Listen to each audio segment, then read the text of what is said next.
us on Indiegogo.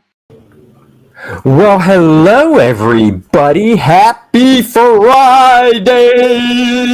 It is Fantastic Filled Friday. Oh, my internet doesn't look good. That's always nice to see. How's it look, Dennis? It looks good, but then you'll all of a sudden freeze. I saw you were like, well, you know, I can't tell if it's your internet or you just see a scary movie because that's the same look. God, it's so much nicer this way. Hey, you shut your mouth. Damn it. So, hey, anyhow, we got some people in chat already, so we should probably go all the way up to the top and say hello. Let's see who's first. 40% Zed. Zed, he gets the blue ribbon for being first. Nice. Then we have W.D. Smith. Luke Korlowitz screwed that up. But Dennis, we can holler. We will holler if we woo-hoo! I'll holler and I'll screw your last name up. Notice Dennis never tries to say the hard names. He just leaves it up to me all the time. Okay. Sound it out. Korlowitz. Shut up. Randy Howell's in the house. Hello, Randy. Thank you for popping the links. We've got color pages to show. That is right. Timmy, hello. Leg kick. Camel Moon is here. Camel Moon, be on the show next week. 5 We were on his show yesterday, and it was a blast. That's right. So we're going to continue the fun on the Dennis and Andy show next Wednesday. Whoa. Black Adam review's coming. I have to see it. I'm going to see it this weekend sometime. Dennis is a slacker, guys. He's not like me on the ball getting shit done. He's going to see it tomorrow. We couldn't do a twofer last night because his wife wants to see Black Adam, but the horror movies scare her for some reason. So, no. We will tell you right now, We're ruining this movie. Show that we will spoil the hell out of this so you don't spend your time and money to go see this. We're going to be that blunt up front. So if you really got your heart on seeing this, you might want to just pop in and check our review when we're done, because we're going to spoil the hell out of this steaming pile of Danny McBride writing. Yes, we are. But first, let's Kor-Drath, The Reckoning. You know the book. It's taken the internet by storm, taking role-playing gamers by storm, taking everybody by storm. Kor-Drath, The Reckoning. Number 1. There's the cover. There's the wraparound variant cover. Dennis, get rid of that comment. Oh, sorry. Yeah. There's the wraparound cover. There's Bud's cover in black and white, which you can still get as part of the Barbarian bundle or the featured Get Everything tier. There is Bud Roots cover colored by Dan Lawless, Saucy. And then we have the throwback cover by Moi, based on Barry Windsor Smith's cover. But, Dennis, colored pages are here. On a count of 3. 1, 2, 3. But dun dun. Look, where's my hand? There it is. Look at that. Look at that colorfulness. Oh, now you know when it takes place, the time of day and everything. Look, we're framing it. Hi. So there it is. There's page is plural. 2 and 3 already popped them up on the campaign page, so they're there. And page 4, there is page 4 right there. So there you go. If you are waiting to pull the trigger on the campaign, what are you waiting for is all I got to say. Plus, we got other news is what's that? Is I decided to give Andy some more work. And instead of 64 awesome filled crom pages, as Hyper put it in there, we now have 76. That's right. What? You heard me. 76 pages.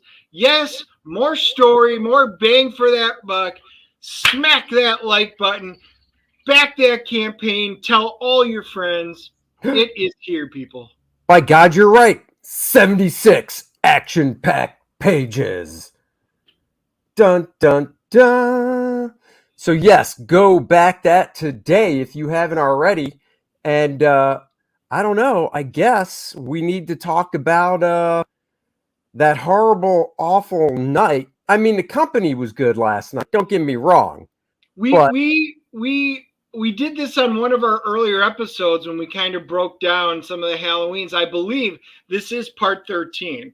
If you consider all of the, Rob Zombie ones, the H2O stuff, everything combined, I believe this is part 13.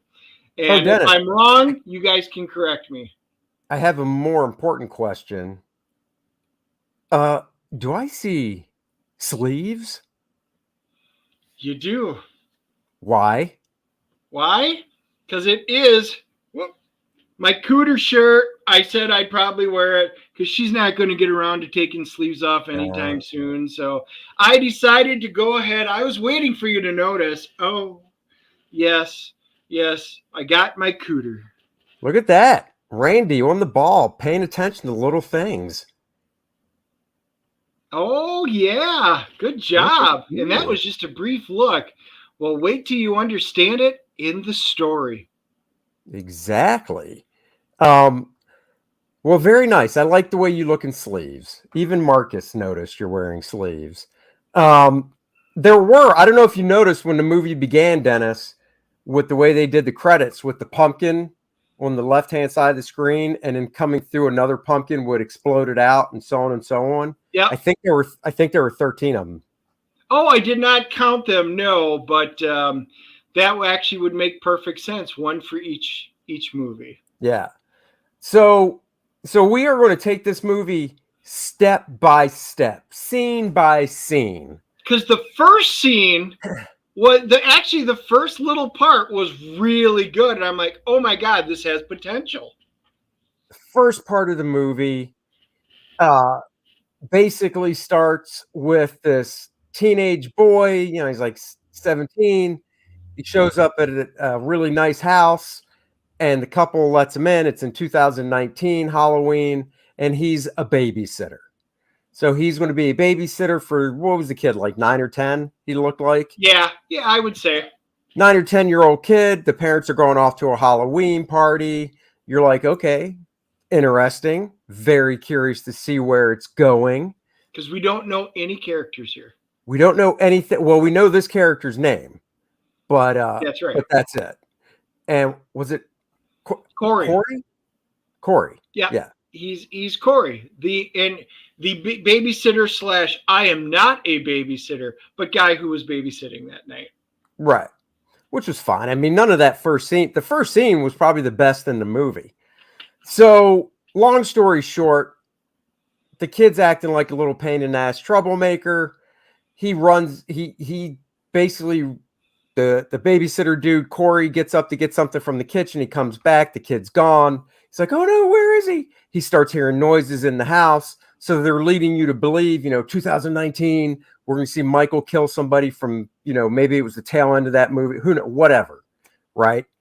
And then the babysitter goes into the walk-in attic, which I got to say, I would love to have a walk-in attic like that, where you could literally finish it to make it into a room instead of the pull down, go up. It was nice. It was a very nice attic. Yes. Yeah.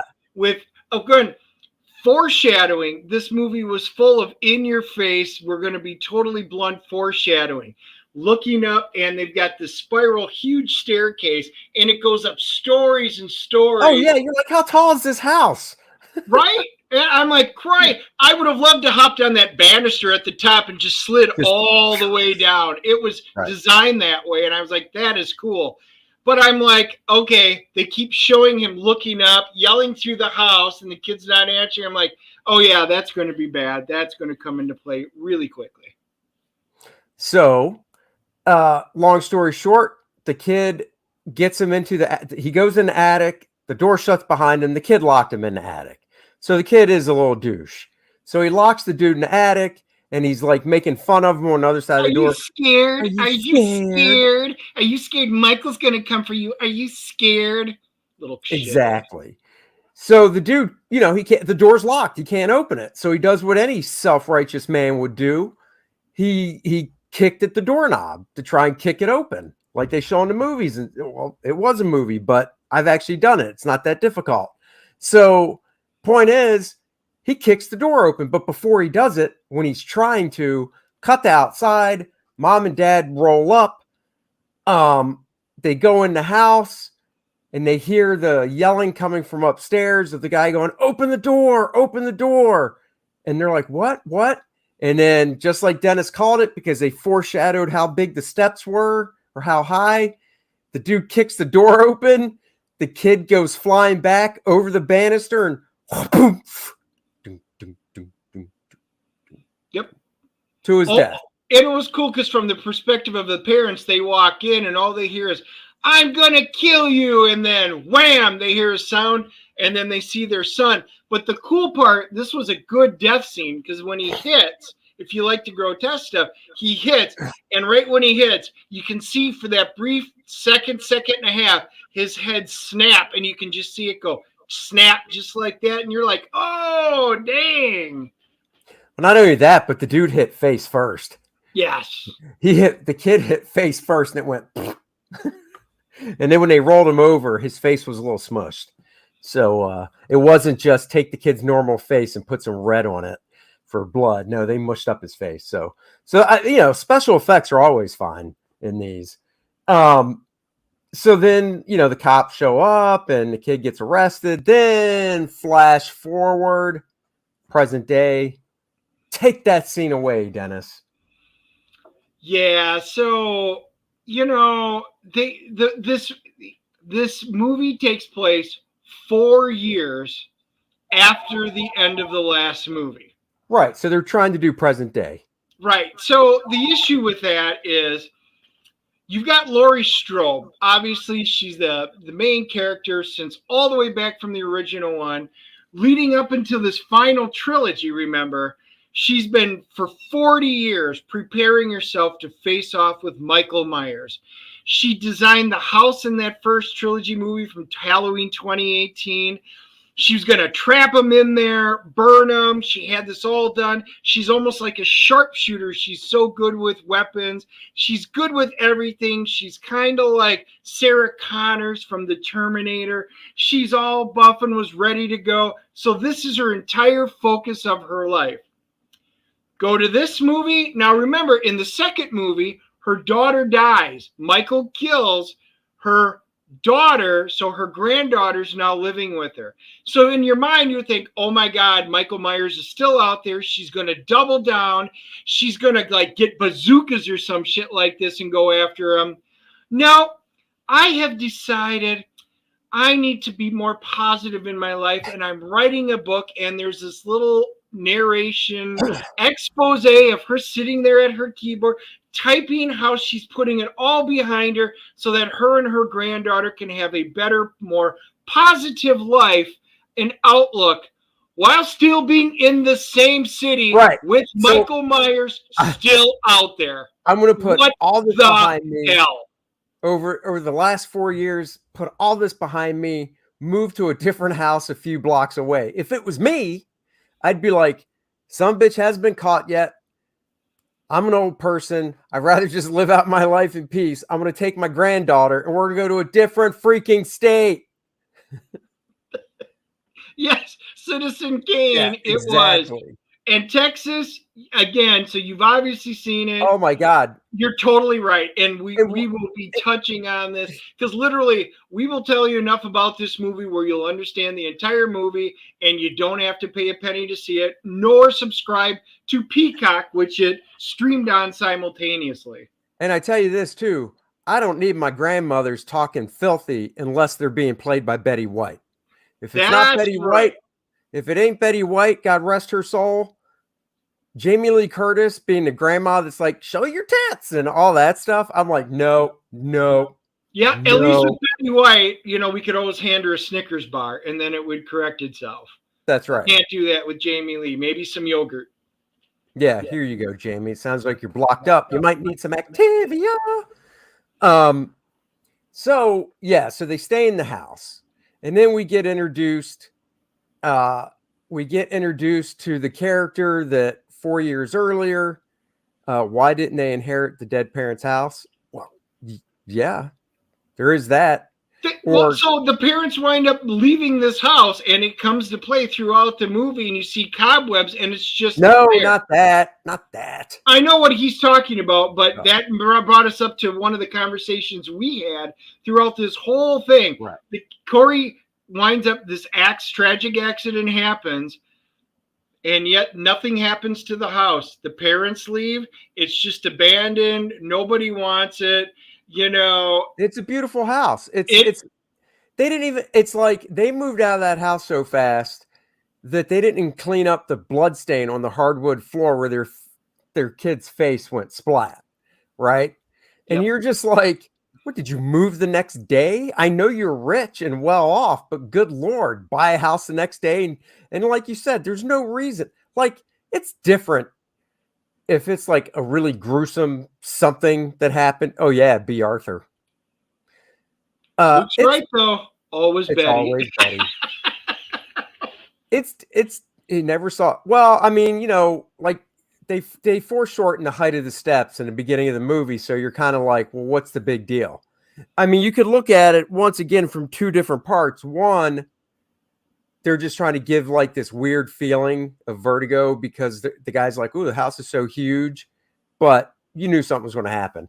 Anyhow, unless it's like some gruesome axe murder type killing in a house, I live in a neighborhood of like thousands of houses. I'm willing to bet somewhere in this neighborhood, in one of these houses were all built around the late 60s. Something bad went down. So, well, even across the street, the house across the street from us, when we moved in, was occupied by this very nice retired old couple. And they were really up there in age. Her husband passed away in the house, and we remember seeing him come pick him up. And then she had like her granddaughter and great granddaughter move in and live with her, and then the wife, the very old wife and stuff, passed away in the house. And then what did the family do? Sold the house. So it's just, that was dumb. But to backtrack, that was later in the movie. There was so much dumb writing. I will say that what I got away initially from this movie, so I had to look up the names. Paul Brad Logan, Chris Bernier, Danny McBride, and David Gordon Green all wrote this. And honestly, it really felt like 4 separate movies, distinct ways of doing it. And they all went, you know what? Let's just slap it all together. None of it really makes sense. And that's how we're going to send them off. It was. Yeah. And as soon as I saw Danny McBride in the credits, I'm like, oh shit, it just said Danny McBride. And I know, like, right? I was like, dude, this is going to be bad. It's literally like those three dudes got together and said, let's play Flip Cup and the drinking game. And while we're doing it, let's write Halloween Ends. No ideas out of bounds. And in fact, they all had 3 different ideas, and it was like watching 3 different things. Somebody came up with a cool beginning, then they cut to 4 years later, and one of the other guys wrote that garbage part of the movie, and then they cut to the end, which wasn't great, but it wrapped things up. The second part, each one of them, and if you look at them in their self, had potential to be a good movie. Second story plot, which goes right into it, is Corey, because this movie is not Michael Myers versus Laurie like the everything trailer. Trailer said Michael Myers versus Laurie. This is it. It all comes down to it. Death match. Only one's going to walk away. Yep, that's the last 6 minutes of the movie. I was about to say, and that was the last 6 minutes. The whole movie would have been so much better if it was, like you said, the 2 of them hunting and stalking each other. And of course, there's killing going on and whatnot. But no, so we get introduced to Corey in present day, and yeah, the Corey show. It So we totally get is. the kid. Oh, Texas Mofo. The kid only got 4 years in prison. I don't know how. I don't know. They never said if he even went to prison because They said he got arrested. He got manslaughter. But he said, they basically said in a way he got out because it was a tragic accident. Right. So he never got convicted of murder. It was an accident, but the town didn't care. Right. Exactly. We've seen that happen before. Kyle Rittenhouse. Anyhow, so we get introduced to him. He's going he works at a junkyard. It looks like his family's junkyard. They of course foreshadow this big steel crunching machine. So they slap you in the face with it so hard you're like, Twice. Somebody's dying in that. And then the kid, he's 21 years old now. They really did try to do almost a Peter Parker to Spider-Man transformation with him. And what I mean is he's 21. He's definitely, insecure. So he walks around hunched shoulders and stuff, a jacket on. He's got glasses. His hair's constantly a mess. And he comes out of a convenience store with a chocolate milk for himself. And these 4 teenagers roll up. And you're like, oh, is it a couple football playing jocks and some cheerleaders? Oh no, it's 4 band geeks. And I was a band geek, so I can say that. And when we say band geeks, small, tiny, petite, somewhat nerdy on some of them, little tiny band geeks. And all I could think of is the American Pie. Wow. Yeah. Last summer at band camp. And this is the type of people that these were, beating the shit out of Corey. Exactly. They wanted Corey to buy him beer. Corey said no. Once again, what a buzzkill. I would have been like, give me the money. I'll keep the change. If I was 21, I would never do that now. I am a grown adult, responsible parent. I do not buy liquor for 21. Underage people. I would never force drinking on my child like Dennis has. Yeah, but my kids can tolerate it now. Oh, I don't know about your son. So anyhow, Corey won't do it. So out of the 4 band geeks, there's 2 girls, so they're not a threat. And then there's the main guy, which, he's an average looking teenager. You can see why girls like him. But then, and he's the tough one. And he's like a couple inches shorter than Corey and skinny. And then his buddy in the band looks like a total dork. And it looks like you could just flick him to kick his ass, right? Not threatening at all. So they beat up Corey, basically. And Corey cuts his hand on some glass. And at the same time, at the convenience store, Lori's there. Jamie Lee Curtis is pumping gas. And she's like, hey, what are you doing? Leave him alone. Blah, blah, blah. And they're like, oh, you're the psycho woman. We know you. One psycho after another psycho. Ooh. And I was just like, okay, Lori, just beat the shit out of the kids. Be done with it. It's like I was, it's the kid said to her, she go, who's the psycho and who's the freak show? Yes. Oh. So Lori takes him to it looked like an urgent care. Yeah, it was an urgent care type of a facility. After she stabs their tires and blows out his dad's LeBaron's tires. Yeah. So she takes him to the urgent care. Who her daughter works there. Lori's granddaughter, works there and is a nurse. So she's trying to set him up with her daughter, and she just meets this kid and everything. I mean, she knew about him. You find out later in the movie, of course, everybody knows about the kid. The whole town knows. Yeah, because of what he's done. But she tries to set her granddaughter up with him, and you're just like, Allison, he's a nice boy. 45 minutes into this movie, a fire alarm went off, and the whole theater had to be emptied. Right. So we all go walking out, And I look at Dennis and I said, I'll give it 20 minutes, half hour, and then we're out of here. If it doesn't come back on. I said, it's going to suck. Burning popcorn. We knew it was. So you could smell the burning popcorn and all that. So they lead us back in. They said, okay, it was only like 10 minutes. You're allowed to go back in. And there's only like 6 people in our theater. And there's this couple sitting in front of us. They were younger, in their 30s or whatever. And we're walking back in and I go, you want this movie to start over? Or you want them to pick it up where it left off? And they were like, oh, hell no, I don't want to start over.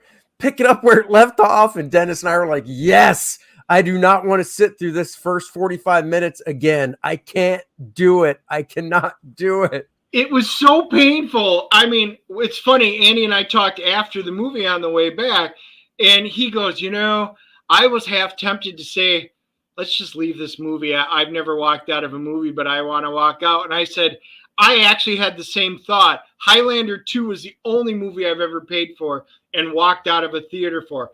But I was almost tempted, but then I said, no. My little voice, the devil, the angel, they're sitting there going, no, you guys know you're doing a full review on this, so you got to stick through it, just so other people don't have to go through this pain.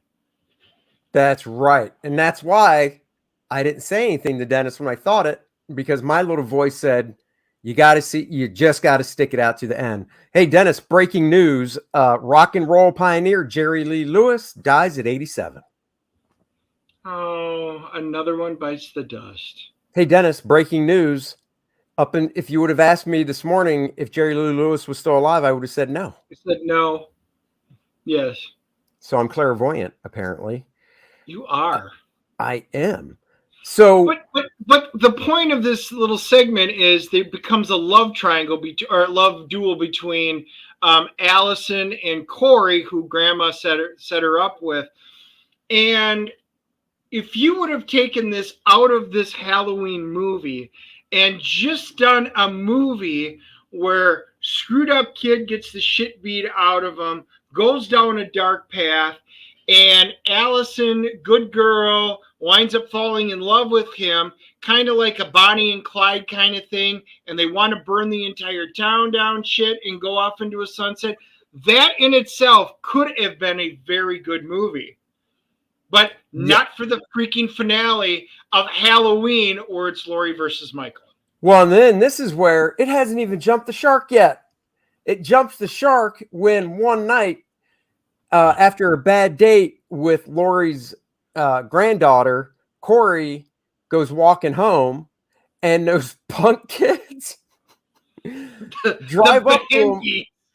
These punk kids drive, the band geeks pull up to him on the bridge and get out. And once again, 2 guys that aren't intimidating at all, and 2 girls, which the girls aren't going to get physical, like when it comes to beating them up. But the girls actually looked more intimidating than the guys. Yeah, that's for damn sure. Those might have been them chicks with dicks. Who knows? So they're getting in the kid's face, Corey's face, and Corey pulls out a knife. Back away. And the best, he holds it out in front to the dorky 2 of the band geek male kids. And the dude just slaps it out of his hand. He's literally holding it out like, arm out. And the guy just goes whack, and the knife goes right over the bridge. I mean, he just was like, get that out of my face. Oh my God. And then he gets into a little tussle with the tougher band dude, and the band dude ends up pushing him over the bridge, which, it below the bridge, it's only like a 10-foot bridge. It's not a tall bridge. But still, he falls over. You see him flat on the ground, and the girl's like, oh my God, you kill him. He's not moving. I didn't push him. He fell. And that's the story I'm sticking with. If you're the girls at this point, because the girls didn't subscribe to this whole bullshit, because the 2 guys, I would have been like, you know what? I'm out of here, and left. Oh, no. These girls decide to stick through the whole mark. Right. No. We're not going to do any normal things. We're just going to go, yeah, I'm on. Yeah, let's just leave. Yeah, there's a line, even as a high school kid, that you go, yeah, dude, that's effed up. We're out. So, but not these two. Um, so, the kid, Corey, falls over the bridge. Like I said, it's like 12-foot bridge. But, it's not concrete and stuff under the bridge. It's just dirt and whatnot. So it wasn't like he didn't die. He just got knocked out. So you go down to the bottom of the bridge and they're real close in on his body as he's laying there. And there's an old homeless guy that lives in a tent under the bridge. Of course, just one. It's not a tent city. He's by himself, and his not Los Angeles. Damn it! It's not Portland. It's not Los Angeles. It's not New York. Nope. It's just one homeless guy under a bridge, and Corey basically gets drug away. And you're like, oh, what? Ooh, but it's Michael. And then there's the big.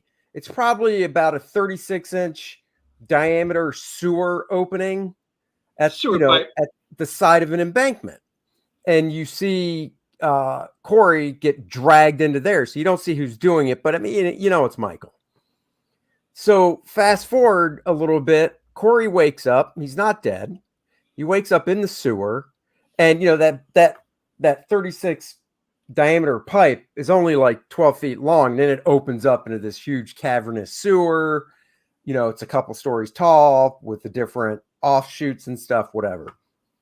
So Corey wakes up and he's in there and he's like, what the? And he's looking around and stuff. And then, he gets up because he sees the opening. So he gets up to leave, the belly crawl out of there. And there's a shot where he's in the foreground, and behind him, real blurry and in darkness, you can see a hint of the mask. So you're like, ooh, Michael's going to get his first kill. It only took this movie 50 minutes to get started. Fantastic. And he does. He looks in to this like hole in the wall, and the hand comes out, and it's Michael. And then they have a eye-to-eye moment. It's a moment. They have a moment.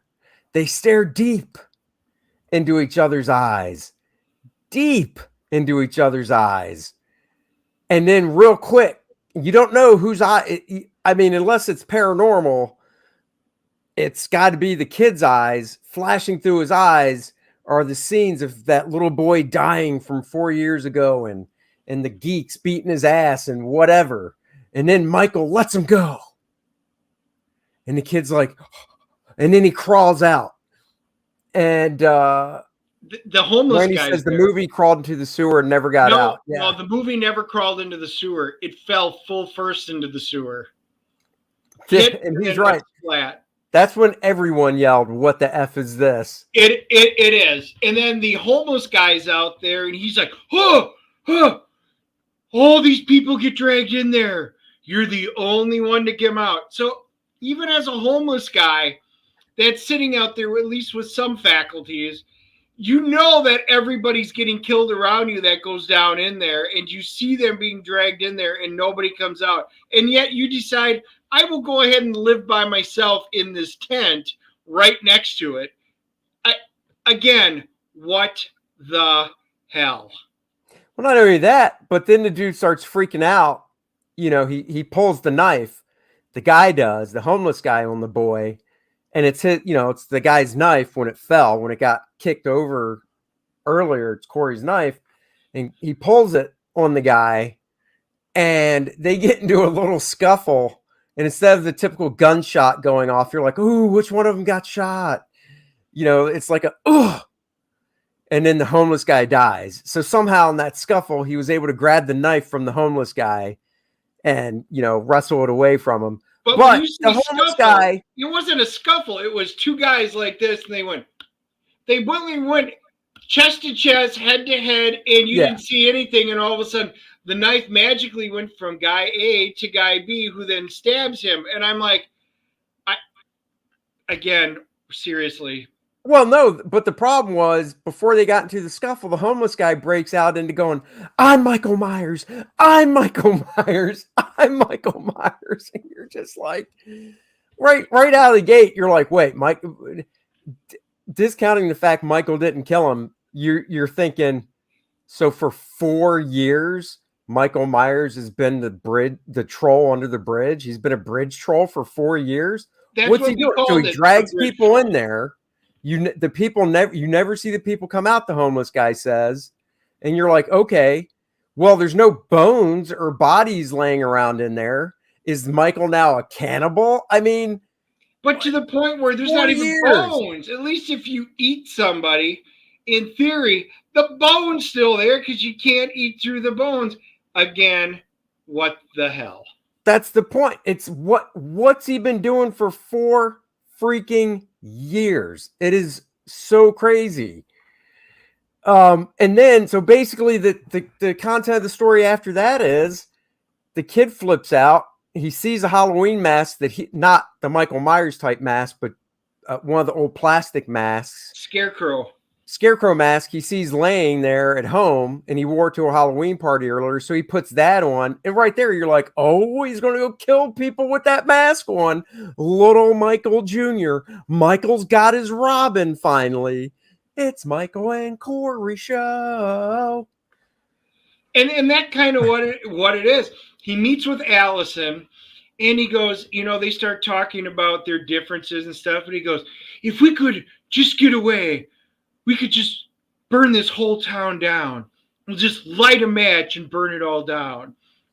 And again, you're like, okay. Yeah, finally she says, we need to do it. And they go and start killing people. Now, there's a really cool scene. Allison didn't kill anybody with him. No, Allison doesn't.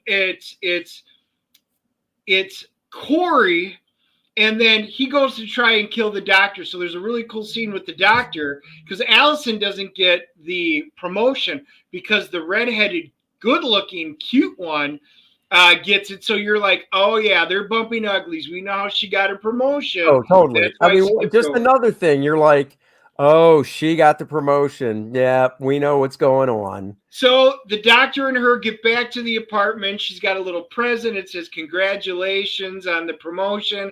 It's a really nice little negligee. And she's like, oh, I'm going to take a shower. And he goes, oh, I'll be right in. And you're like, okay, we're at least going to get gratuitous boob scene, something, right. Sex scene, whatever it winds up being in there. So she turns on the shower, and then there's this loud noise.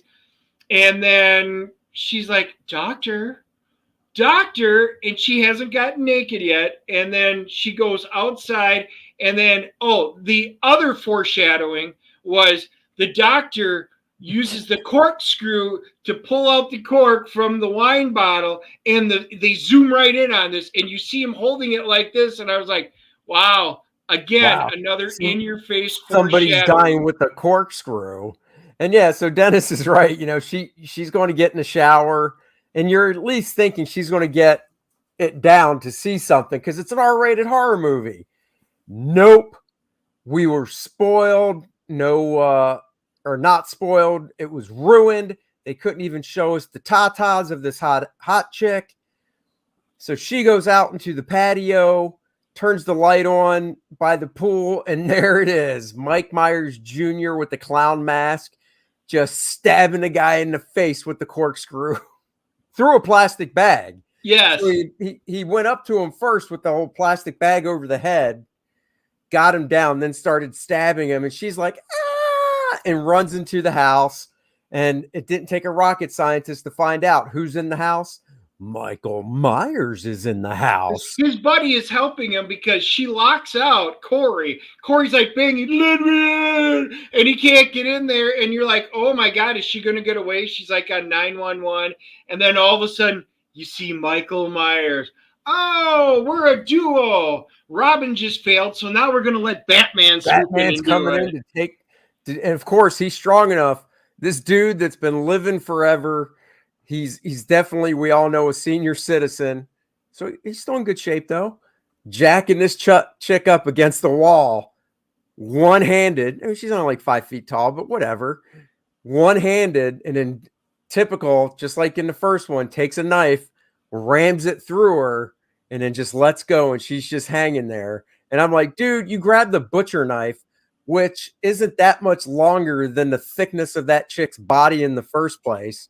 And you didn't ram it through her far enough to maybe an inch of that sticking in the wall. So Come on now, special. Hey, at least it people. wasn't a little paring knife or something. But Well, that's seriously, true. so we got nothing out of that scene other than okay, they're a duo. Okay, that's great. There's no other hot women left in this movie, so we're screwed from there. Yep, screwed from there. And then it just becomes revenge stuff. There was a scene earlier in the movie when Corey and Ashley were sitting on the rooftop of the radio station. And it's the type of radio station, it's a small town, so it's just a small singular building, one story, the big radio towers on the roof or whatever. It's got the one guy that basically just runs the place. So he's the owner, he's there all the time, which I mean doesn't really make sense because he can't run it for 24/7. He's got to have other people, but he's the night guy on Halloween. And of course there's a receptionist, and good old Mike Myers, Robin Jr. walks in because she was a hard worker. She works hard for that money. She works hard for Well, LeBron James obviously has no taste for any movies. No. LeBron James made that one movie, so he wants to stay in good with Hollywood. Yes. So they came off the roof, Corey and Ashley, and the owner of the station was yelling at him like, "What the hell are you doing up there? What are you doing up there?" Nice. What's her name though? Because I can't Google just that. So the owner of the radio station, this black dude, starts yelling at him. He's like, "Screw you, guy! Get off my roof! You're just dummies, whatever." Blah blah blah. So later in the movie, Mike Myers Jr., Corey with a scarecrow mask, walks in, and the receptionist is like, "What are you supposed to be?" "Oh, you're toast." And then they cut inside to the DJ booth, and he's looking out the window, so we're looking at him, and behind him we can see the chick getting stabbed by Michael Jr.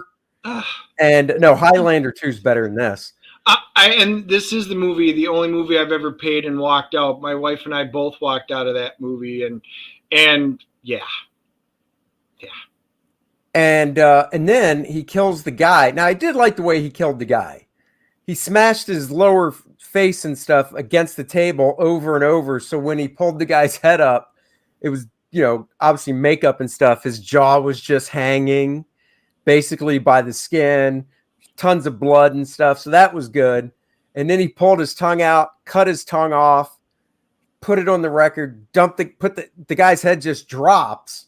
And then the camera pans down, and there's a mural on the wall behind him of a caricature of the DJ, and he's surfing or something, and his head's at a certain angle. And when the camera pans down, and the DJ's head in the foreground is the same size as the head in the background, and they line up perfectly, they just let it sit there for a second, and then they cut. And you're just like, oh my God. The only thing this movie really had were when he finally goes and kills the 4 band geeks, the band members, they had a couple of good kills in that. So those were good. The blowtorch scene, which would have been the best scene in the entire movie. The best kill in the movie. He takes one of the main band geek dude, that's an a-hole. He lights a torch, and this is Michael Myers Jr. Corey lights a blowtorch, and then you're like, oh no, and they crop it real tight, so his head is really tight in the foreground, so you only see like from here to like the top of his head being pushed down, but it's all blurred because the background is the reaction of another kid just freaking out over what she's seeing. And yeah, like Val said, he's doing a blowtorch in the dude's mouth.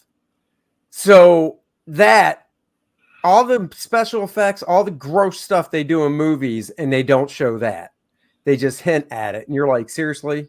You bastard. No gratuitous sex scene, no nudity, and the best scene in the entire thing they do, it's like, we are purposely trying to give you the biggest piece of shit slasher film ever.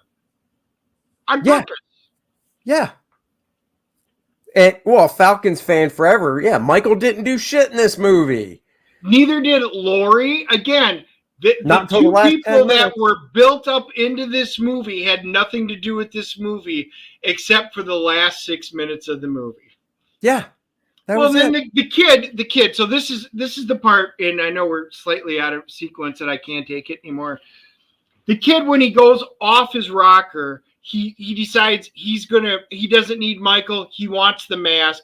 He goes into Michael's tunnel in his little sewer, and Michael's Oh, there yeah. and Oh, starts beating the shit out of Michael. Boom, boom, boom, boom, boom, and then rips his mask off and runs away. Michael just is like, I can't do anything. The man who bullets can't stab, the man who's been yeah. run over, the man who's fallen out of 2-3 story buildings and gets up and walks away, gets the shit kicked out of him by a kid who himself has gotten the shit kicked out of him by little tiny band geeks. So it makes absolutely no sense. And I was just like, you've just turned Michael into a geriatric 100-year-old man who eats Gerber baby food because he can't do shit and has a walker. Exactly. I could not believe that scene. Dennis described it perfectly. He goes in, Michael's basically like, "Hey bro, what's up?" And then they get into a fight.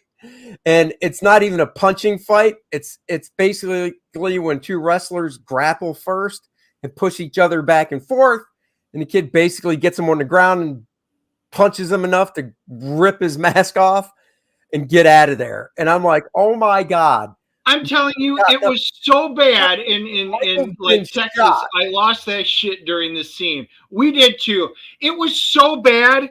It was literally Green Lantern bad. It was just that bad. We'll talk about that later. I've seen Michael in previous movies get up faster from being shot than having a beat down by a puss of a kid. So he gets the mask and he basically told Lori. I think that was Halloween 3. They'll be saying the mask. Oh, that could be. That was when they chipped and they had the chips in the mask. Yes. Yeah, Val, we talked about that. We said nobody wants a grandmother talking like that unless it's played by Betty White. Second, yes, you did miss. You'll have to go back and see the beginning. You'll enjoy it. Yes. So basically, his mom kicks him out of the house. He goes and lives now and goes and goes and sleeps in the house where the little boy died 4 years earlier, that we were talking about how they boarded it up and stuff because, can't ever sell this gorgeous house to anybody. And Lori's there. Why she tracked him there? Whatever. So Lori's there and she basically tells him, stay away from my granddaughter. And I'm thinking, bitch, you're the one that set him up in the first place. You literally created this entire scene. This entire movie was because of you thought it would be a good idea. Right. So she says that, and then he gets up because he was sleeping on the floor with his head right where the kid splatted. And he gets up and turns around, and Lori's just gone. And we're like, oh my God, she's Batman now, because it was that fast. She's leaning in a chair. She's in a dining room chair, leaning up against the wall on two legs, like I used to do as a kid, back and forth, and the wall be thunk, thunk, thunk, and she's talking to him. Then the thunking stops, and she's just gone. And then he stands up, runs over to a window, that the window's open and the curtains are flowing, and we both looked at each other and were like, she's Batman. She's Batman now. I mean, it was just like, how did you leave that fast? What is going on in this movie? I don't understand. So then, of course, we get back to we get back to Lori's house, the new house that she bought that she's living in with her, she's living in with Ashley now. Allison. And basically Ashley comes in all well, no, Ashley's packing because she's going to leave with Corey, and they're finally going to get out of that town because everything's awful. And she tells Jamie Lee Curtis how everything is awful, and they're going to get out of the town, and she takes off. 2018 Halloween, hands down, was the best one. They decided to bring Michael back to his original town. At the end of this, I'm going to tie something that I thought of into it, and with that thought, so hold on to that, Falcon, and I'm going to see what you think. Okay, hold on to that. Dennis, you hold on. I am. So she's like, I'm out of here. So she takes off. So Lori goes into her study where she writes her book, and she pulls out a little snub-nosed 38 special, and she loads it up. She calls the police and said that she'd like to report a suicide and gives her address. And you're like, okay, yeah, she's really going to kill herself. And then, the camera goes out of the room, and then you hear a gunshot, and you're like, what? And you see splatter against the wall. Oh yeah. No blood, but it's splatter, and you're like, oh, she couldn't have really done it, but especially with no blood. But what was that? That's what you're thinking. And then you look down, and you see pumpkin stuff on the floor, and before this happens, she realized something, like there was a door open in her house or something. And then she goes upstairs, the whole suicide thing, pumpkin, whatever.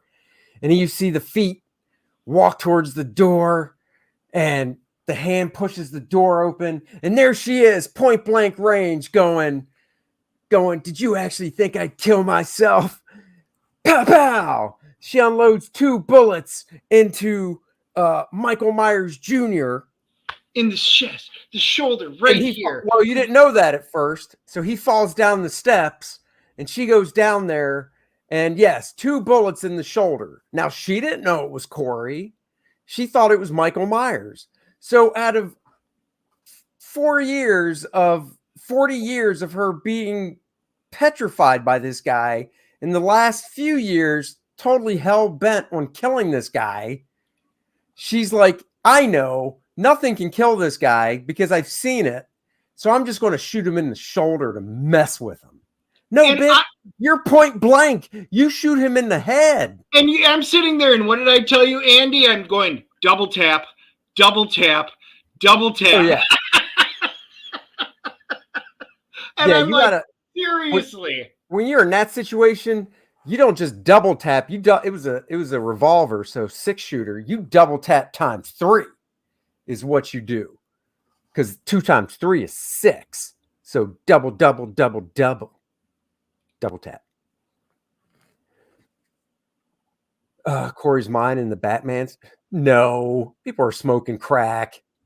No, because it relates too much to this final gun scene. If that gun scene didn't happen that way, I could see where that to be true, but no. How wouldn't she be there with everything else she did after Michael? Because spoiler alert, Michael actually shows up. And this is after Corey. Well, Corey tries to frame Lori because, they're talking. Because once again, the foreshadowing, the stupid foreshadowing to me that kept being in your face this whole thing. Well, if I can't have her, nobody can. If I can't have her, nobody can. Whatever. Yeah. So now, she takes the mask off Michael. It's Corey. I didn't shoot Michael Myers. I shot Corey. Well, I don't like him anyhow. And then they're talking. And then he pulls out the big butcher knife. Whoopee, you're on the ground. And he hears the muffler of Ashley's car pull up outside. So he knows that she's going to be coming in the house at any second. And he hates Laurie Strode, Jamie Lee Curtis. So he basically, if nobody can have her, if I can't have her, nobody can. So he jams the knife. And this is, 10-inch blade butcher knife, almost up to its hilt right here. which was a bigger knife than what he stabbed the girl through the wall with. Yeah. Almost up to the hilt. Right here. How deep does that go? Oh, got a super chat. Got to get. Texas Mofo for $10 says, I bet Kor-Drath on day one. Here's a little something for the gasoline wasted for going to the theater. Thank you very much, Texas Mofo. And I did use that $5 from last week on my daughter at Black Adam. So anyhow, so he stabs himself up to the freaking hilt with this 8-inch knife at least. And and he's bleeding out profusely, for the love of God, you know. So Jamie Lee Curtis, Lori's like, oh, and she pulls the knife out. And then at that exact moment, of course, and stands up. Ashley walks in, the granddaughter, and sees Jamie with a knife, a bloody knife over Corey, and is like, I knew it. You didn't like him. Blah, blah, blah. And he walks out, and she leaves and gets in her car and leaves. And then Jamie Lee Curtis is like, what the, just kind of like, do. And then, oh, thank you. And then, oh, there's somebody else in the house. Michael. Oh, no. She went off. He comes in the house, and that was it. Dumbo Corey, who stabs himself with an 8-inch knife up to the hilt in his neck, as Michael bends down to pick up his mask off of Corey, Corey's like, and grabs Michael, and you're like, dude, no. Yes, with more effort and strength than what is, it was totally impossible. It was so dumb. I mean, he had already bled out. There was so much blood. It was so deep. And it wasn't like he went like one gasp and then went back down. He was like, and I'm like, it's just so bad. Just so bad. So then obviously it finally comes down to what we want to see the whole movie. Lori and Michael fight. Of course, this big dude smashes her head into multiple things, and she never goes unconscious. And she can still put up a fight. Oh, she kicked out his leg really nicely, and then the knitting needles. The knitting needles I liked, because then it was a flashback, a callback to the original one where she stabbed him into the neck with the knitting needles in the original Halloween. So there were a couple of little nice things in there. But you're just, sweet the leg, Lori, sweet the leg. They should have done a little flashback in her head of when she fought him before, even if it was just a punch, to realize how strong she still is. So yeah, so she gets him down. Long story short, she pins him down to the big the island in the kitchen, big wooden kitchen island. She's able to pin him down with a knife through both hands, and then she drops the refrigerator on his legs, and then she takes out another butcher knife and basically just deep throat cut. So he's bleeding now. He's toast. I mean, there's just no way. But then Ashley comes back because she had to help out. She had to help her mother. Her mother was grandmother. Right.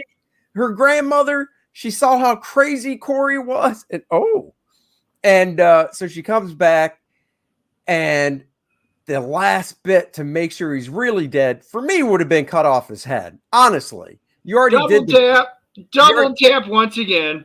You already did the major work, or not the major work, but started the cut. So you might as well just go all the way. Because I tell you what, that movie would have ended baller if she cut off his head and walked out the front door holding it up, like dropping it like Conan. It would be like Kor-Drath walking out the front. Right. Tonight, evil dies. But instead of beheading him, they pull out his forearm and do the knife lengthwise, because that's the way you do it from what I heard. And he just starts gushing out the wrist. Now, honestly, I would have been fine if the movie ended right there and rolled credits, because he was dead. There's no coming back from that. He was dead. But they had to get in the foreshadowing from the beginning of the movie with the steel shredder. And you're like, well, the cops show up because she called the cops only like 10 minutes earlier, 15 minutes earlier about the suicide. So their response time in that town sucks. and that is a northeastern, mostly white town. It looked like, so you think the response time would be quicker. And so anyhow,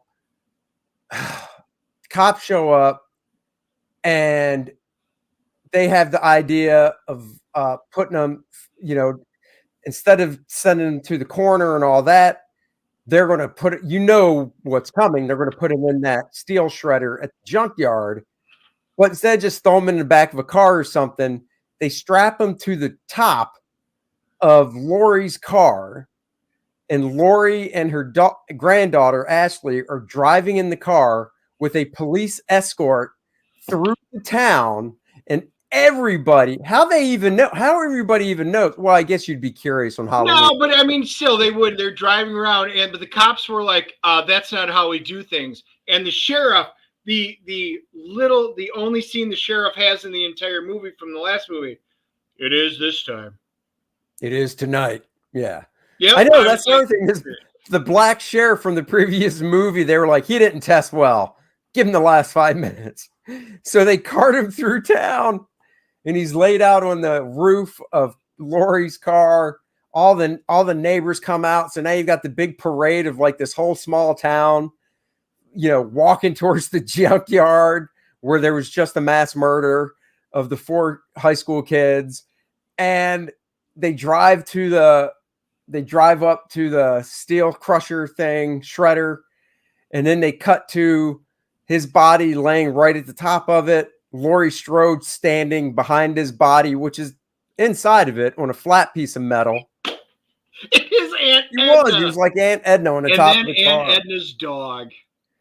It's like Mitt Romney carrying his dog on the top of the car. And then, they turn it on, and she just kicks the body in. And once again, I give it up for the special effects. Because any man out there, because this is how dudes think, see heavy machinery, and their first thought is, what would that do to a person? Yes. So we saw this steel shredder, and our first thought was, I want to know what this does to a person. So if I can't see it on a special effects show, do it good in a movie. And I thought they did a great job of showing Michael Myers get chomped up in that machine. So he really is dead. Yay. All right, Andy. And I would still move out of town if I was Lori after all that, but Lori didn't, but her granddaughter did, right? Yeah, you see her leaving the city limits. Yep. So Ashley brightened up and got out of town. Yes, she was smart. And then we got to see Frank. We could love Frank. I wish we could have seen more of him. And I like your face, Frank, which was great. At least you got to see a little bit between Lori and Frank. And he goes, I brought you something. And, they finish it off realizing she's going to stay in this town because of the memories. Again, with all the bad memories, I'd be like, yep, there's a town anywhere else in this country. I'll find a better town. But no, we're going to stay. So that was so cute with her and Frank having their final moment together. Dude, so did everybody. Everybody was like, why wasn't Michael in the movie? Isn't this Halloween? I mean, all right. So bad. So I've got an idea, but before we do it, I want you to give me your CGC rating. That is tough. I'm going to go. I'll go with a flat 2. Wow, 1.0. I almost went there as well. I mean, a 2 is... The only reason I'm even doing a 1 is it had a couple of good death scenes in it. Potentially, they really screwed up a lot of them. And the original opening scene was provoking, and that could have went an entirely different way. And this would have potentially made a good movie if any of those other storylines had been turned into a separate movie. It was almost like they were like, I've got this ending, because the ending was all right. but I don't have anything else for a movie. You guys have different pieces of movie. Let's just mash everything up together and we can make one solid movie. Yeah, Citizen Right? Runner. Wow, Andy hates Right? it. You know it's Thank shit. you, You got to, Citizen. hey, you got to tell Graham that. You got to say, in fact, you just got to repeat that on the professionals because they say I love everything. This proves I don't. Falcons gives it a 3.0 because the death scenes were pretty good. They were, but any movie I want to walk out of, yeah, not a good sign. See, I only think a couple of the death scenes were good. Like the blowtorch should have been amazing, and they screwed that one up. You know, running a person with the car, the one of the girl, the cute girl in the wall, seen it, done it, and it was much better done back in '78. It was just, That's true. Graham does hate everything. But now, guys, most of you have seen this. So you've seen all three movies now, the last three Halloween movies. 2018 was, to me, a kick-ass movie because they brought it back to the town. They went to the origins. She had been studying, as I said at the beginning, 40 years to beat the shit, to kill Michael Myers once and for all. Yep. She got it done. She burned him alive, and it wasn't done. But take the end of this movie of Halloween Ends, the spot where she has him and then they put him through the grinder. You take that last 6-7 minutes of the movie, you incorporate that into Halloween 2018, where he's not only burning, she takes the binder, gives it the grind, done. Because Halloween Kills sucked. It really did suck, and it was unnecessary. Other than, tonight evil dies, my mentality, they took my job kind of shit. You could have eliminated that movie, all of this movie. You take the last 6-7 minutes, incorporate that into Halloween 2018. To me, that would have been a fitting send-off for the Halloween franchise. Michael got his due in that one. Laurie got her due in that one, instead of just sitting in a hospital in the last movie and being a stupid grandmother in this one. I think that would have made a great send-off and a fabulous movie if they would have just done that and made it final. But anyway, that is my take on what they should have done in this trilogy. Screw the trilogy, make it one movie. Well, I mean, he says Texas Mofo granddaughter should have become the paranoid survivalist. Grandmother broken with the death of her daughter. Setting is months later. Michael kills grandma. Halloween continues. I mean, that sounds good. But the major thing you said I agree with is this movie should have taken place months later, not 4 years freaking later. That is so stupid. 4 years months later, I could see dumbass hanging out in the sewer. Yeah, but months later, I could see him hanging out in the sewer for months later. You know, and not even think anything of it. As long as Laurie was trying to hunt him, and maybe she caught him come out of the sewer one time and tracked him back or something, you know, whatever. But man, yeah, it was. And see, you missed it, Val. That scene at the beginning was intriguing, and really was the best self-contained scene in the entire movie, hands down. Hands down. Yeah, all the characters were written out of character and horrible. This was garbage. 218 had too much normie humor for me, although I did get a good laugh out of Dorky Get pouring his issues out to Mike on the... Oh, yeah. Yeah. Exactly. That's right. Back... Oh, wait, before we get... Well, you did bring it up. Commercial break. Back... Kor-Drath, The Reckoning Now, brought to you by the friendly faces of Andy and Dennis Turner.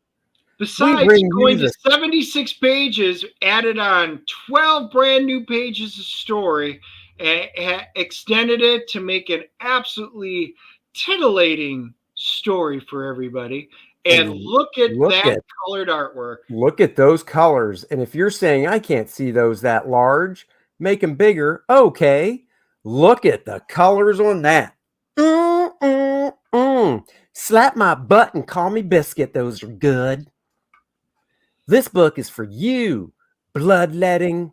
See, I thought you were going to go with slap me around and call me Susan. All right, Susan. Slap me around and call me Susan. Thank No, you, Dennis, man. that's just for you and I. So yes, the first colored pages came in. I shot him back with a few notes, and my guys on the ball and got him back to us quick. So there you go, colored pages.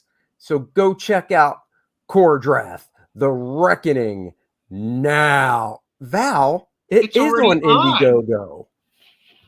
Oh, thank you so much. I appreciate that, Citizen Ronan. Yeah, Val, right here, brother, right here. They're on Indiegogo. I'm not messing around, getting them up there for you. So go back that today. The link is in the description below.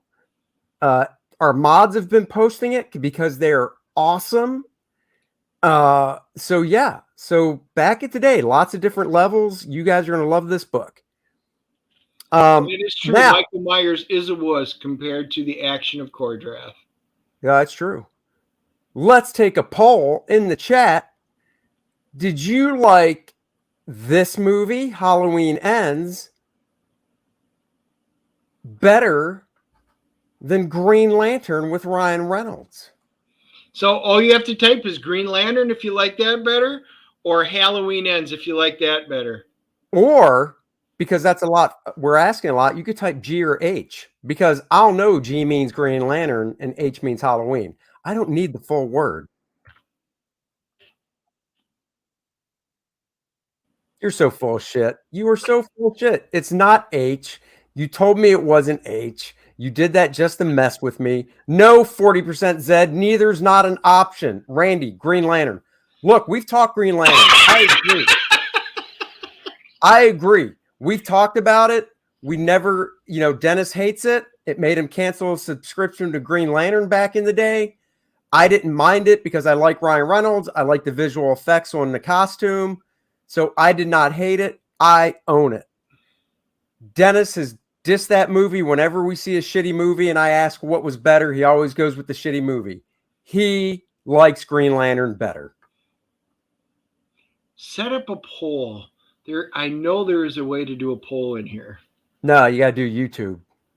Oh, all right. Maybe we will. Maybe. Well, here, I'll try it too. Let's see. No, Green Lantern was definitely better. Yeah, more people are saying Green Lantern. See, he had a good time at Green Lantern. Darn right. No, he said gulp. He was forced to say this. Like it's tearing out the very fiber of his soul having to say that. Green Lantern had better sound. Yes. But it did not have better Green Lantern did not have better villains. God, I would even take Corey, stupid Corey, over Parallax. Let's see. Pop out chat. Who is scarier, new Michael Myers or Cecil? Definitely Cecil.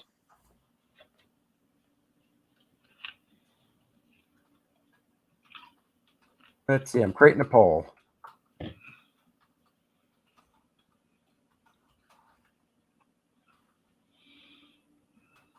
Yeah.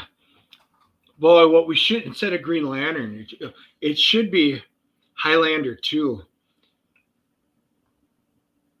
Which one's better? Highlander 2, Green Lantern, or... Well, you do what you do. I'm doing what I do. Oh, okay. Hey, will they let Cecil back on? Maybe. They literally just fired the CFO and CEO, the ones that kicked Trump off. So I think probably by next week they're going to start. I bet they start putting everybody's that was kicked off without legal reasons back on. I can tell you who left. Larson left. I checked this morning. Account closed. Oh, you're breaking up, dude. Am I? How about now? Yeah, your sound and your video. Really? What about now? Yeah, better now. So what did you say? I said I can tell you one guy who left. He left when the news first came out months ago. He was going to buy it. He said he would. and he left, and then he came back when it looked like it wasn't going to happen, and now his account's gone again. Eric Larson left Twitter over Elon that's Musk. a shame. Because then you miss out on good content like Kor-Drath and great Halloween the End reviews. Exactly. I guess he probably only subscribes to, LeBron James, and they can talk about how fantastic Halloween the End probably was to them. Dude, speaking of LeBron James, did you know that the Lakers are 0-4? I did not, because I don't care about basketball. I don't that much either, but dude, the Lakers are 0-4. How crazy is that? I'm good with that. Oh my God, I think it's fantastic. I'm just like, wow. That's crazy.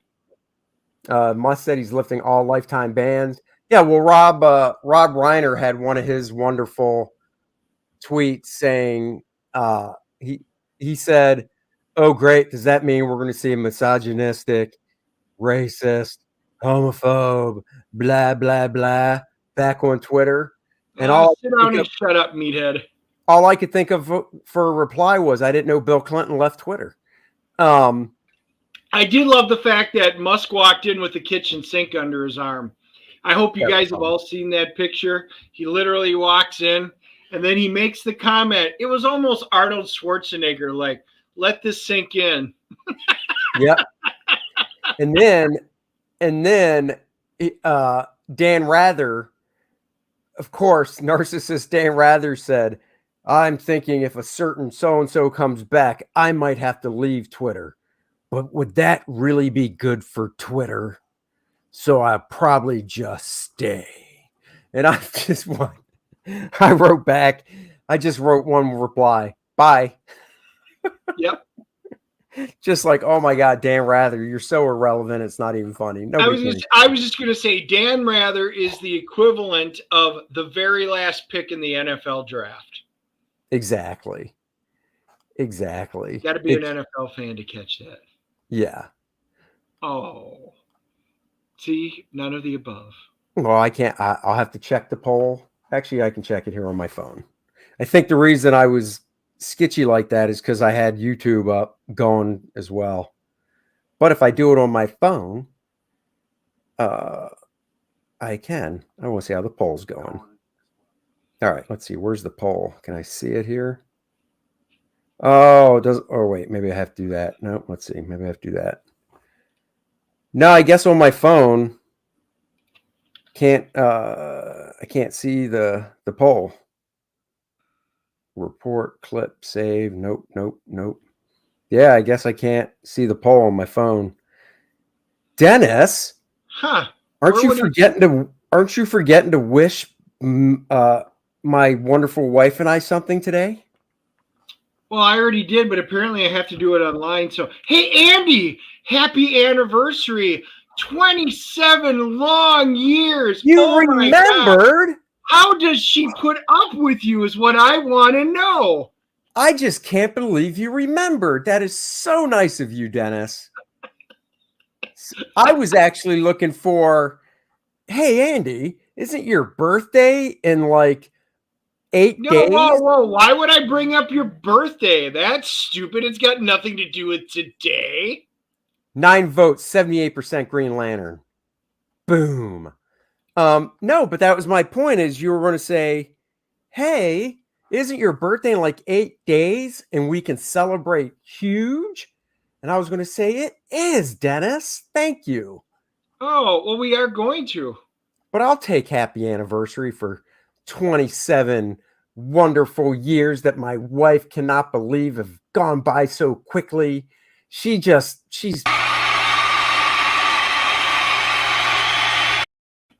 wow, that is so nice of you guys. Wow is right. 27 years. Is that really what she says?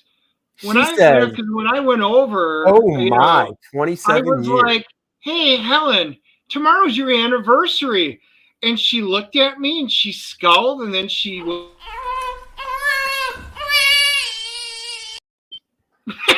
Oh, snack one. Look at that. Look at that. Thank you. I have a question. If the Camel and Andy show is called the Candy Show, does the Dennis and Andy show called the Dandy Show? Well, I mean, unfortunately, people call it that because they see how Dennis acts on stream, and they always said he was a dandy. So it's like, yeah, what are you going to do? But no, everybody just literally it's the DNA. Everybody pretty much knows it as the DNA show. That's right. Because once you're done watching us, you'll feel like you have our DNA all over you. Or it means Dennis, Nerds, and Andy. But hey, we'll go with what Andy says because he just loves that shit. But you sit so close to me when we do the show. Thank you, Randy. You sit so close to me when we do the show that I feel like you do have my DNA all over you. We had to yesterday, especially on Camel Moon's show, because the camera was set up different. We didn't have our normal setup. I kind of like that. I was going to say we should just do our DNA show that way. Well, only today. Don't worry, Randy. My wife's doesn't have any time to be cutting sleeves off. I wasn't going to wait forever to show you Cooter, Hazard County. I don't understand why I couldn't cut your sleeves off. What? No answer? Oh. Great. Now we're going to get banned for your racist shirt. Well, I found out they do not make the General Lee Matchbox car or any of those anymore. Only the model. They don't make them because they consider it offensive, which is ridiculous. It is. We've known each other for 7 or 8 years, I think. Something like that. I mean, it feels like so much longer because of how I view time. Yeah, it is. It's just draining. I mean, I'm going to, not live nearly as long as my wife just because Andy sucks the life out of me. Literally, like the salt sucker from Star Trek, big suction cups, and it just drains them. I just wish you wouldn't spray your life all over me. Whatever. See, this is the shit I have to put up with. What are you talking about, dude? You're the one that literally said I sucked the life out of you. Didn't they CGI the show as well? I don't think so. I know a couple networks, when it first became an issue, a couple networks would stop playing it. I wouldn't be surprised if those networks have restarted again just because, just give it a few months, restart, don't tell anybody. Kind of like Bill Cosby. What's that? Kind of like Bill Cosby, because when all those accusations hit and he went to court, they stopped playing the Cosby shows. Oh, right. Yeah. Yeah. What is going on? I don't know. Golden Shower Smith. That was once, and that's because a pipe broke in the ground, so the dirt got into it, and it looked that color. Jeez Louise. People. Dennis, what's on tap for tonight on your viewing? Oh, did we talk about The Patient yet? We have not. Oh. We finished. I finished because I know with me being gone for 10 days, we got caught up. We could do a quick little bonus one talking about The Patient. Yeah, we finished watching The Patient. The Patient is a show that was on Hulu by FX. It was 10 episodes. It starred Steve Carell as a psychiatrist who, so it's a total thriller drama, no comedy, which I don't believe I've seen Steve Carell in another drama before, so he's good at that though. And Space Force. Yeah, no, he was actually he played the wrestling coach for the U.S. Olympic team back when Kurt Angle was a Olympic wrestler in the late 90s who ended up killing himself because he had issues. Anyhow, Steve Carell can do well at comedies, and the thing is, comedians have an easier time doing comedies than dramatic actors do trying to do comedies. So in this movie, he gets kidnapped by a patient of his who was lying to him about his name and what his real problem was when he was seeing him in his office. So he gets kidnapped. The house is out in the middle of nowhere. The patient looks to be in his late 20s. In the basement of the house, He chains Steve Carell by the ankle to a queen size bed with just enough room on the chain to sit on the chair in front of the bed and to go about 8 feet out to use a bedpan for his needs. And he basically kidnaps him because he's a serial killer and he wants Steve Carell to work with him through psychotherapy to have him stop killing. I don't want to spoil anything. This one, there won't be spoilers because we don't want to, because this is good. Right. I mean, I'm trying to think. Let's just say there's ups and downs throughout it. He tries to help the guy, and goes through it. Even though he's forced, he tries to come to terms. He's dealing Steve Carell's character, the doctor's trying to reconcile himself with his own family issues with his son and daughter, with things that happened with his wife passing. And I mean, this is a slow burn kind of show, but it's never dull. And at the end of every episode, you're like, oh, interesting. I wonder what's going to happen next time. So you wanted to immediately go into the next. Well, the thing is, the episodes were only like 25 minutes long, except for the finale. The finale is always longer. It was like 42, 43, something like that. But the other episodes were 25 minutes long. And I tell you what, when they ended, there was no fanciness. It was just screen goes black, directed by, and credits. Yes. There was and they would always end on something where you were like, okay, what's the next scene before the ending? And they're like, nope, this is it, bitches. Black. And you're like, damn. It was good. I like the way they did it. And let's just say the ending, which we're not going to spoil, it was not your typical Hollywood kind of garbage ending. Not at all. It wrapped everything up. It was beautifully done. It was well shot, choreographed. Everything made sense. The characterizations, it was spot on point. I'm just going to say, as a really quick review for this series, I not only recommend it, I'm probably giving this one an 8.5. It is not that long because it's 10 episodes, I think. And with them being short, it's like a really long movie. It is worth sitting there cramming it into.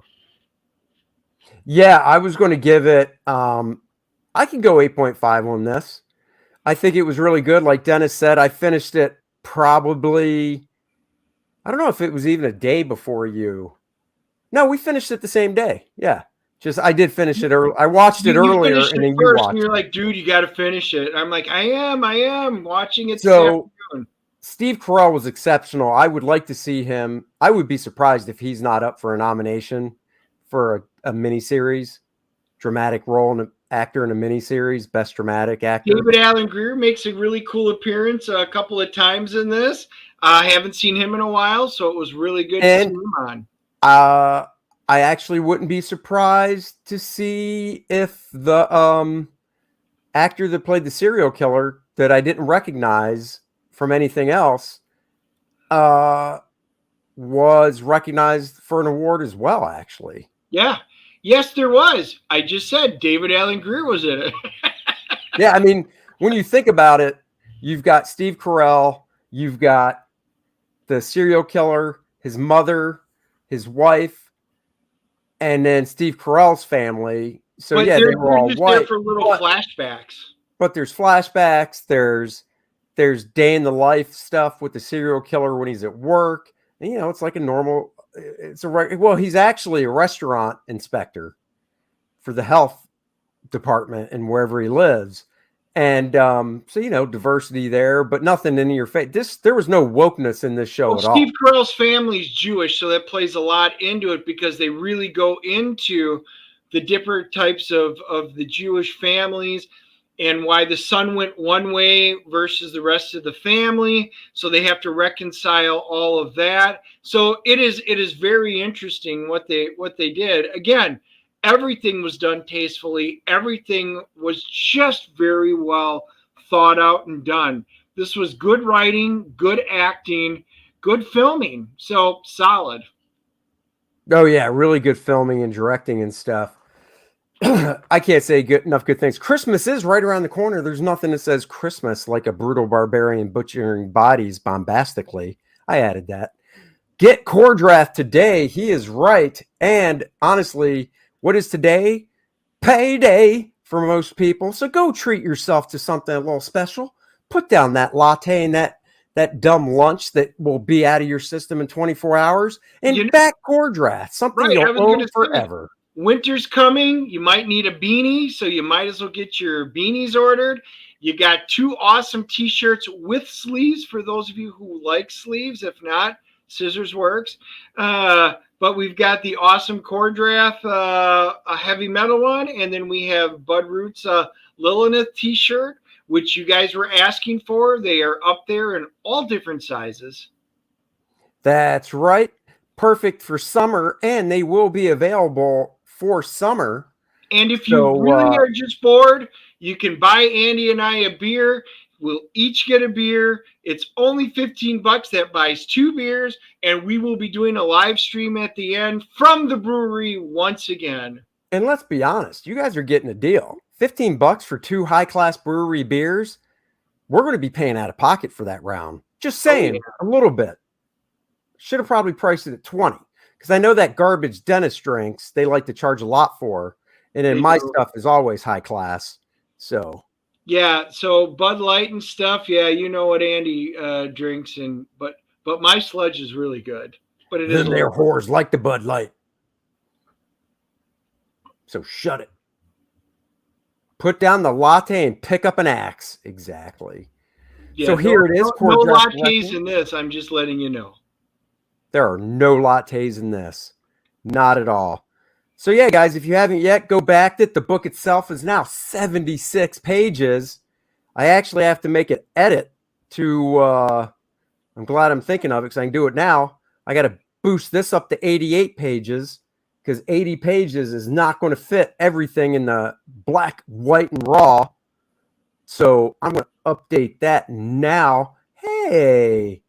Covers colored by the devilishly handsome Dan Lawless. He is. I mean, his wife tells me that I need to say that about him for his ego, and she sends me $5 monthly. So for $5, I'll say he's devilishly handsome. No problem. Watch this. I'm going to go to campaign editor, and I'm going to fix that page count down below. Whoa, we get to do that live? It's magic, baby. It's like magic and magic straight up. Wow. Andy can do stuff live. Wow, I know. You can speak over that too because it doesn't mute our microphone. So I know, but why? I'm pretty much sure that William T. Riker, Dennis, just says it all. Val, the wraparound cover is the exact same as it's always been. All right, let's see if it updated properly down here.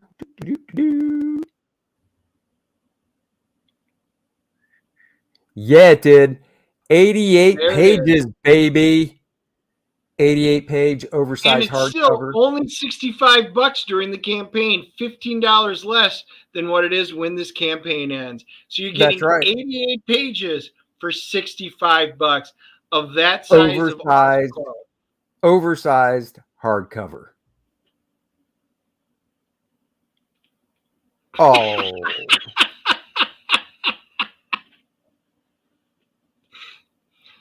Yeah, I don't know, but I would still get the meatball. Yeah, you would. You'd get a couple. Nope, just one.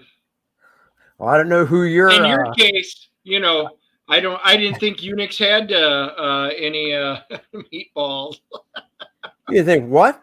How dare you? I know you have to look. You're pulling up Google to see what I just said. No, I'm just shocked. Or you're looking up History of the World Part 2. I'm shocked you would say something so defamatory about me. And don't forget, yes, look at that. The parody ad. It's here for your amusement. So when you're done reading a die-hard serious book, you can get a chuckle. But That's I'm why. gonna bet you're gonna want one of those Axe-Me's. Axe Me beer. The beer, the mead that'll get you drunk off a half a bottle. And if it's for a lady, just give her a shot and that'll put her on the floor. Andy can recommend a good guy for roofies. Right. Dennis's son lives out in Chicago and gets the hookup. He does now, yes. Thank God he moved from California. Is it really a good thing? Was that really? It's actually pretty much a lateral move. I was going to say that's not a promotion or a demotion. That's a lateral move. So. Oh, thank you, Dan. I appreciate that. Why is my daughter outside? I even saw Don Chin liked it, so that was a good compliment too. I love it when Don, because to me he's the master of parody. Oh yeah, Dan. Oh yeah, Don's great. Don's great. You got to talk to Don about us getting on his channel. One job. I did, and we had everything kind of set up, and then something happened with his campaign. So we will, now that I'm back, we will chat. I'll send him one. Well, no. You need to talk to him about us going on his channel. Yes. Right. So it doesn't matter something about his campaign because I know, but I think he put a few things on hiatus while he was getting some stuff. But it's okay, Andy. As Aaron Rodgers said, we love.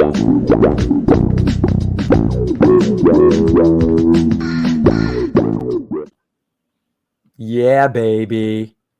Yeah. So, guys, have you seen the Guardians of the Galaxy holiday trailer? We had mail-in on it a few weeks ago, and I've asked Ethan. We did have mail-in on before I left for vacation. Yeah, we had him on about a month ago. A koozie pets. So, Randy, we are looking at options. We're looking at several different options. We have information that we need to collect and corrugate, and then spit out the appropriate response. So it's coming. We will see how it all pans out. That's right. So have you seen, Dennis and I watched the Guardians of the Galaxy holiday special trailer that drops on November 25th. And I think it looks freaking hysterical. We all need a good palate cleanser after She-Hulk. That is a woman's taste I'll never get out of my mouth. My God, I used to think Lost had the worst ending of all time. Yeah, that was supplanted easily by She-Hulk. I mean, there's not even a close second. I didn't like how MASH really ended. You can always pick and choose some of these that were not good endings for great shows. But She-Hulk was neither a great show, but it literally is the worst ending I have ever seen. It was a steaming pile of garbage. Yeah, that works. That works just fine. Yeah, I hope it between that, and if you guys haven't seen, for those of you that didn't watch Ms. Marvel, another crappy show, not nearly as bad as this. If you guys, I was actually going to say something. We can actually say something nice about Ms. Marvel. It was right. better than It is She-Hulk. not as bad as She-Hulk, but Pitch Meeting did a really good Ms. Marvel pitch meeting for it, and literally it goes through the entire series in just minutes, and you won't miss a thing. That's how little that there was in there, and they had some great points. So sorry I don't have the link, but just go in and find Pitch Meeting Ms. Marvel. It is an absolutely great way to get caught up on Ms. Marvel, or should I say, the very first mutant in the MCU. You know, I can find it. I gave on She-Hulk, so my wife really wanted to see it. Had we not had to review it, I would have been done probably after the first or second one, because she's infinitely more tolerant of and dealing with this because people catcall and whistle at her because she's cute. I am. Thank you, Zed. You are absolutely correct. Lost was terrible, and I regret watching it. Overall, I especially like the concept. I thought it was neat. It did jump a shark at one point, but that ending was absolutely the worst until She-Hulk. All right, let's watch this.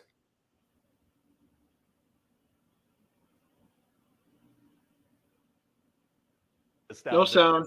This is a show called Miss Marvel about How this about now? 16-year-old Kamala Khan. Oh, and what's her deal? Well, she freaking loves the Avengers, sir, especially Captain Marvel. She has all her merch. Oh, we're even making fictional money off of merch. I like that. Yeah, and so Kamala has this friend Bruno, and it seems like he's got a little crush on her. Aw, teenage love. And she's gonna meet this new kid, Cameron, and it seems like he has a little crush on her. Oh, him too. Okay. And later in the show, she's gonna meet this guy, Kareem, and it seems like he's got a little crush on her. Him as well, also. All right, him too. And she also has this brother, Amir. Oh, no. And he's gonna get married soon. Oh, thank God. So anyway, Kamala really wants to go to this Avengers convention, but her parents are super strict. They don't want her to go. Okay, But she sneaks over to it anyway, dressed like Captain Marvel, and that's where she discovers she has...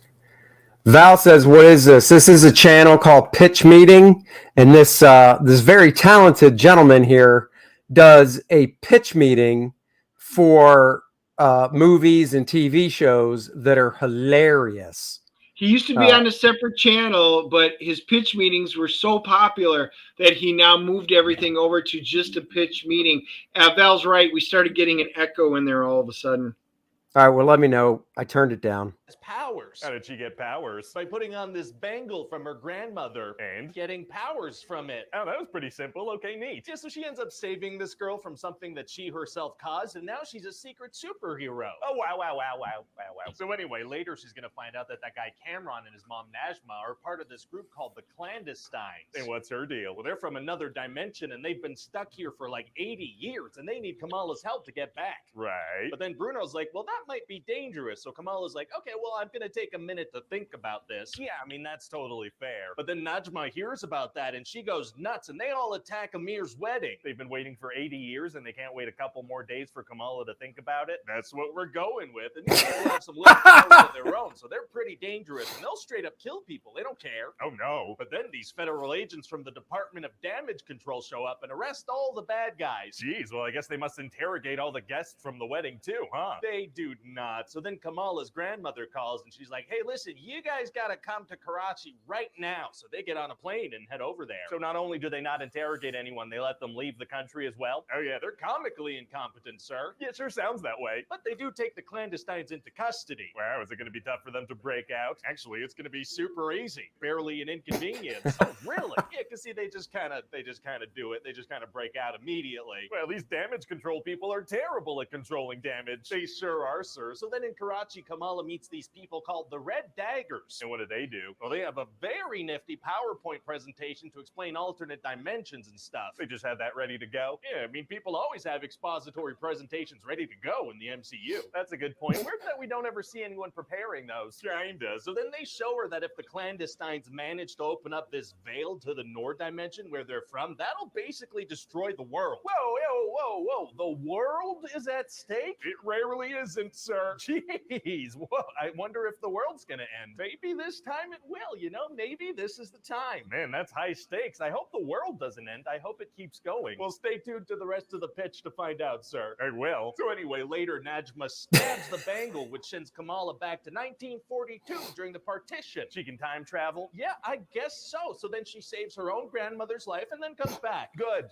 It's good that she did that. Yeah, she had to make sure that she'd be born one day. I think it'd be really good for the show if the main character was born. I agree. So then when she comes back to the present time, the veil is open, but it turns you into a skeleton if you touch it. Those are from Halloween. They sure are, sir. So then Kamala convinces Najma that if she ended the world, her son would be sad about that. So she decides not to end it. Oh, cool that it was so simple to change her mind after 8 decades of determination. Yeah, so she transfers her powers to her son, which is a thing that she can do, and then she closes the veil and turns into a skeleton. Wow, well, that's a nice message. What is? Well, you know, maybe the real skeletons were inside us all along. Yeah, that's not technically wrong. Nice. All right. Not technically being wrong is tight. So, okay, so moving on. So then they got to go Tight. back to America because Cameron cannot handle these new powers. Uh-oh. So Kamala's parents give her a cool new costume so she can go save the day and help out. I thought they were super strict and protective. Yeah, but now that she defied them a bunch and did a whole lot of dangerous stuff, they're like, yeah, we can trust you now. What? So all the kids go to their high school, but then damage control shows up. How'd they find them? Well, one of the kids asked that question, but another one's like, it doesn't matter.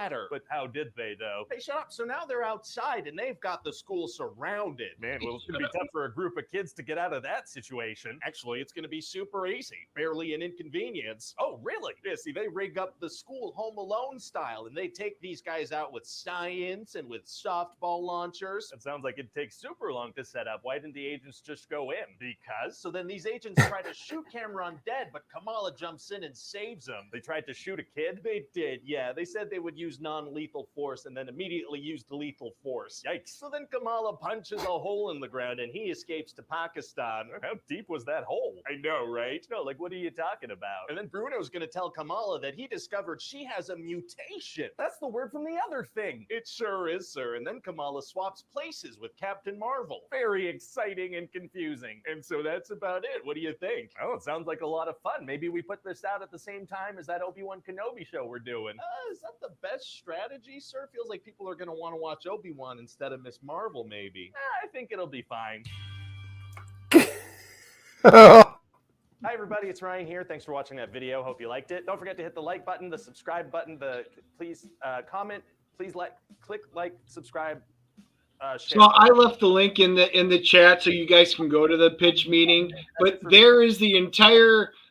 You just saw. You don't even need to spend your time and watch it. There literally is the entire Ms. Marvel show, and it sums it up, and it's so much better. Val, you were asking if he should do Halloween and Star Wars. He does. He does all the movies. He even has ultimate pitches on it. He did like Lightyear, the Obi-Wan Kenobi pitch. He did. Have you watched Dennis? Dennis, have you watched Black Adam so you can get spoiled? No. I'm assuming he may have done Black Adam already, but I won't. He did. I'm looking right at it. Look, right here. Nope. Don't play it. Don't play it. I can play it. Gotta watch it first. I can play it. Don't. Okay. I won't play it. He does have Halloween Ends, by the way. I see that. He does? He does. I see it on his page. You're not looking at my screen, are you? No, I had Googled it okay, so I could drop in the link because it was kind of low, so people might not have been able to. But dude, we gotta watch it. We got to end the show really watching funny. Halloween Ends. What's that? We're doing Halloween Ends. We got to watch. We did. Let's see what they say. So you have a Halloween reboot / sequel for me? Oh, God, I think so. Yeah, I'm not sure what this is anymore, but you got that new Halloween movie for me? Oh, yeah, yes, sir, I do. Amazing. So this one's going to take place 4 years after the events of the last movie, right? Oh, yeah? And what's going on with Laurie Strode? She's just kind of doing her best to live a normal suburban life, just taking it easy. Really? Yeah, that's what I wrote here. Why? What's up? It's just like 2 movies ago, we said she had spent like 40 years training and being paranoid just in case Michael Myers ever escaped from the asylum he was in. Right. And now Michael Myers has killed her daughter and is on the loose, and she's just chilling. Yeah, no, she's chilling. Oh, okay, cool. So anyway, we're going to meet this weird 24-year-old dude named Corey, right? Hey, what's his deal? Well, his deal is that the movie's about him now. Oh, it is? Yeah. What about Michael Myers and Laurie Strode? Not so much, no. Isn't that what people would want to see, though? Who's to say? I mean, probably everybody. Okay, well, look, you can marketing on Laurie Strode versus Michael Myers, but I think in terms of the actual movie, we're going to really want to focus on this Corey guy. If you say so. So what's going on with Corey, was it? Corey, yeah. And so 3 years ago, he accidentally killed the kid he was babysitting, and the whole town hates him now. Like, he gets bullied by some high school kids. Like big football jocks? Oh, worse. Marching band. What? Yeah, these little marching band kids are real mean. Oh, my God. While they're bullying him, he hurts his hand. Uh-oh. And so Laurie brings him to this doctor office where her daughter Allison is now a nurse, and she's like, hey, maybe you date my daughter now. What? And Allison sees this dude, and she's like, oh, Oh, I am very much into this weird guy who killed a child and gets bullied by teenage marching band geeks. Well, you know, that is pretty hot. Yeah, it is. So they're deeply in love now. Yeah, no, I it get is. it. But then Corey's gonna get bullied by the marching band again. God, these tiny musicians will not leave this guy alone. I know, and this time they put Tiny While musicians. he's unconscious, he gets dragged into a sewer by Michael Myers. He's the guy this is supposed to be about. He is, except it's very much about Corey. So what's going on with Michael Myers? I mean, at the end of the last movie, we said he was like the embodiment of evil, and he took out a whole entire armed mob by himself. Oh, yeah, well, I forgot about all that. So now he's very weak, and he's been living in a sewer for 4 years. Oh,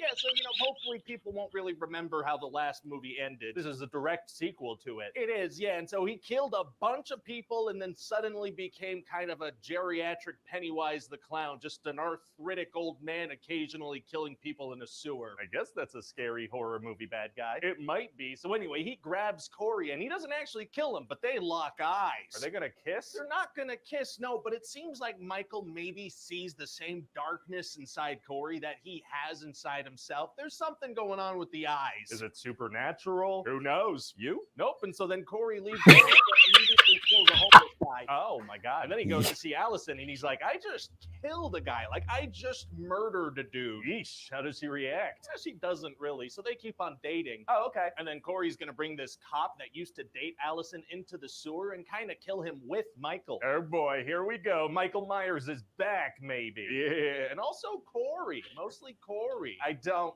know who that Then is. they're going to people together, and Corey's going to be kind of consumed by and want to go on a killing spree. Uh-oh. But first, he wants Michael's iconic mask. Oh, it's gonna be impossible to get Michael Myers' mask off of him. Actually, it's going to be super easy, barely an inconvenience. Oh, really? Yeah, he just heads to the sewer and beats the crap out of him and takes it from him. This kid that was beaten up by some marching band kids beats the crap out of Michael Myers. Yeah, just whoops his little psychopath butt and steals his mask and runs away. All right. So then he goes on a killing spree, but when he gets to Lori, she shoots him. Oh, wow. Yeah, and he's not actually dead, and he tells her, if I can't have your daughter, no one can. And then he cuts his own neck. But if he's dead, doesn't that mean anyone except him can have her now? Oh, yeah. Whoops. Whoopsie. Anyway, now it's time for the final act of the movie. So the guy we've spent the entire movie following doesn't make it into the final act. Correct, because now it's time for the big showdown. This has all been leading up to, mostly in the background, I guess. Which is This old weak sewer guy who was just beat up by a guy who was bullied by band geeks versus a grandmother. right. And so then they fight, and the grandmother wins. Violent grandmas are tight. Yeah, they are. And so then the whole town comes together and parades through the streets with Michael's dead body. How did everybody find out? Did Lori send out a group text? Probably a group text situation, yeah. So then they throw his body into this grinder, grinds it. Gross. And so that's it? He's dead. He's dead, sir. And then we see Lori writing a book about the whole experience. And she's like, there will be no grave, no memorial. The memory of him will fade. The memory of him will fade. Wow. Wait, she wrote that in a book? Yes. Okay. And so that's about Great point. Got the iconic mask and knife and the marketing material. This is gonna make money. Oh, I didn't even see that. Ryan George here. That is awesome. Well, guys, once again, Ryan George, He nailed it. he nailed it exactly. Holy crap, that was good. So he did bring up one point that we didn't even touch about when he did, because he admitted to her, oh yeah, I just killed somebody, I murdered, and she was like, oh really? Yeah. Yeah. Let's and I go was away like, together. even in the theater, we were like, what? Get the hell away from him. What are you doing? That's fine. Yeah. Yeah. So, guys, we set our scores earlier, our grades. I gave it a 2.0. Dennis gave it a 1.0. Average of 1.5 for Halloween Ends. Should be titled Halloween Blows. Stay the hell away from Michael this. Myers does not Stay the go hell out away from this on a high movie. note. What? Oh, we got an update. Thank you, Randy. 21 votes. Green Lantern was 71% over Halloween. So the shittiest of the shittiest is Halloween. Told you. So there you go, guys. Thank you for joining us today. We'll probably try and pop in on Monday because it is Halloween after all. And until then, everybody have a great weekend. I'm going out tonight for my anniversary, I think. We shall see. You know, it's all up to the lady, just like the wedding day. It's all up to her. It's all about the woman. Same with tonight. If she comes home from work and says, I don't want to go out to dinner, I'm looking at my wallet, kissing it because I'm saving some money. All right, guys. Until next time. Bye-bye, everybody. Live long and prosper. Thanks for joining.